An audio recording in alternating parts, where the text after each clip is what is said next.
いいボディです。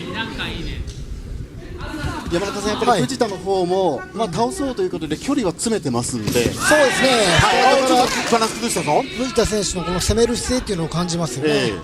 でもセレスさん、近づくだけに大きな振りがきますね。そうですね、ピアノ選手はあれですね、内割りに打ってくる大きなパンチがここにいる、うちの本物のスクールスポーツのために行こうぜ、ベイビーバン。この国は気をつけて、現実になることがありますからね。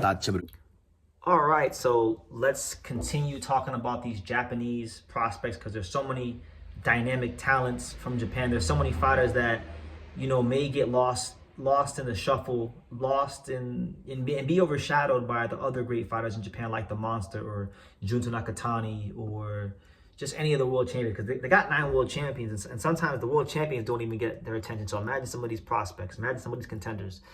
They don't get talked about enough or even at all. So that's what we're going to do here on True School Sports, talk about these guys. So in this particular video, we're going to actually go to my favorite weight class in boxing right now, which is the featherweight division. You guys know what the saying was in 2024. In 2024, I told you guys that it was going to be the year of the featherweight division, and it delivered, right?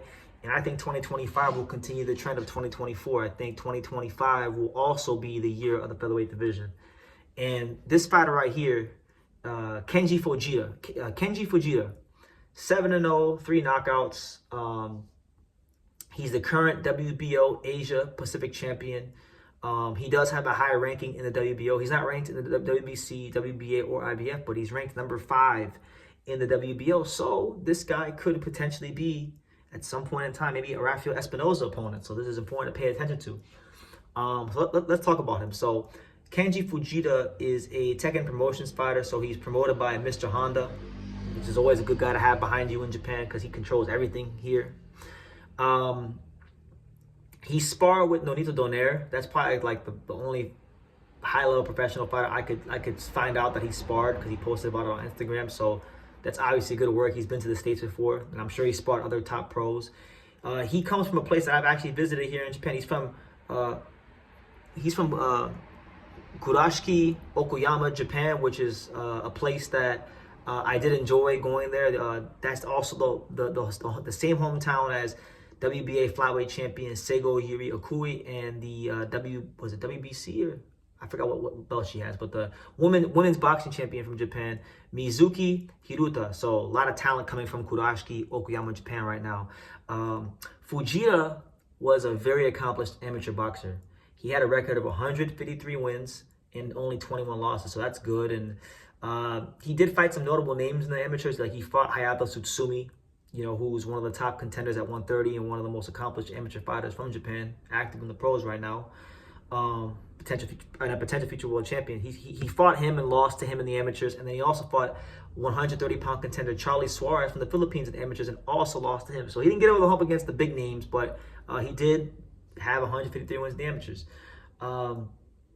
He'd probably be Fujita would probably be further ahead right now, but like most fighters in boxing, his career was stalled a little bit by the pandemic, so he didn't turn pro until March of 2021.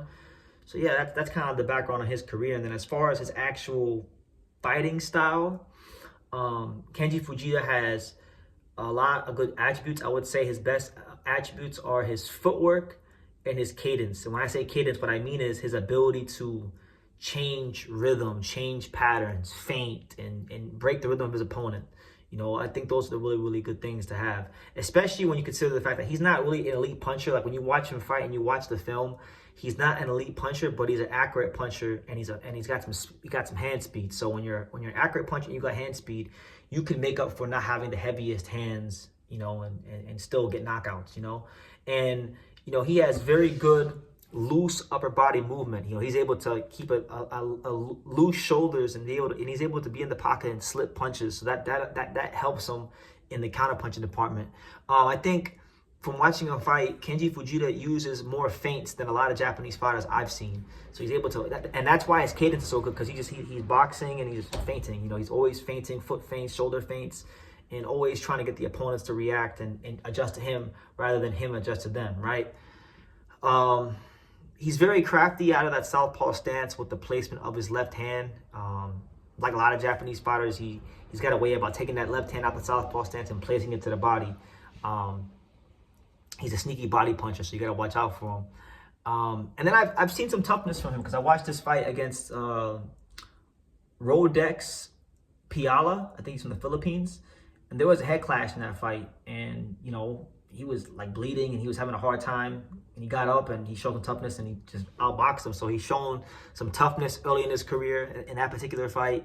And yeah, I think when you look at like the way he goes about attacking people, he loves to stutter step. He loves to change his rhythm. I think you have to really pay attention to Fujita and his movements because, again, when you're not an elite puncher and you're not like an A+ athlete, because I don't think he's an A+ athlete, but he's very good at these little subtleties of boxing, which make him a hard guy to figure out, which make him a hard guy to deal with. So I'm looking very forward to seeing how he does. I mean, I don't know if he does get a world title shot with the WBO. I don't think that he's going to get Espinoza because I just think Espinoza at some point is going to vacate that belt because Espinoza can't make, I don't think Espinoza can make featherweight too long. So I think at some point that belt is going to go vacant. And Fujita might be in the right place at the right time because right now as it stands, I mean, when we look at the top 5, you got Bruce Carrington, right? And I think Carrington is going to get some sort of title shot. And it'll probably be a WBO title shot, right? He's number 1. Arnold K. Guy is number 2. And I would assume if Espinoza does drop that belt, it'd probably be Bruce Carrington versus Arnold K. Guy, number 1 versus number 2. Whoever wins that fight, which I think I would presume it's Bruce Carrington that wins that fight. You got number 3 is Tomohiro Kameda, who's fighting Angelo Leo, so he don't really count. He's fighting Angelo. He's the IBF mandatory. And then you got Jong Song Kang, who I've also done a video about from South Korea. And then Fujita's 5. So I think Fujita, there's a very big possibility that Fujita could wind up fighting either Jong Song Kang in a Japan versus South Korea matchup, which I think would be a really good, if that matchup happens, I think that would be a really good chess match. Like, because Jong Song Kang is a very smart counterpuncher. Fujita is also a very smart counterpuncher. So if you're into like a chess match, if you're into watching like fights that are very high level, you know, that aren't just like, you know, blood and guts and big exchanges, then that's the fight that you'd want to see, right? And if not that fight, then I think, you know, Fujita versus like a Bruce Carrington would be a good fight because you saw Suleiman Tagawa, who was a southpaw that has some ring craft. You saw him struggle with a guy like that. I think Kenji Fujita is a guy that could probably give Bruce Carrington some problems. I don't think he gives Bruce Carrington as many problems as Sagawa because I think Sagawa has more punching power than Fujita. But I would slightly favor Bruce over Kenji Fujita. But Kenji Fujita is going to be a tough out. I think at the world level, him not having punching power it might be to his detriment against certain fighters. But just because of his boxing ability, he'll always have a chance. I think. I look at Kenji Fujita kind of like Rhea Abbey. He's probably like on the Rhea Abbey caliber of Japanese fighters. You know, he's good, elite level Japanese fighter, fringe world level contender. But can he cut it at the highest levels of the division? Probably not because he doesn't have a punching power. But he's a very crafty boxer, and you gotta know how to break down that southpaw style. So tough out for anyone. So those are my thoughts on Kenji Fujita. Let me know what you guys think. Leave your comments down below. Make sure you guys take the time to subscribe. And like I say in every single one of these videos, you can love me or you can hate me. But I'm just a kid from Daniel. So until next time, take care, guys. Thank you for watching another video on the untouchable True School Sports Empire. For more great boxing content just like this, make sure you click right over here.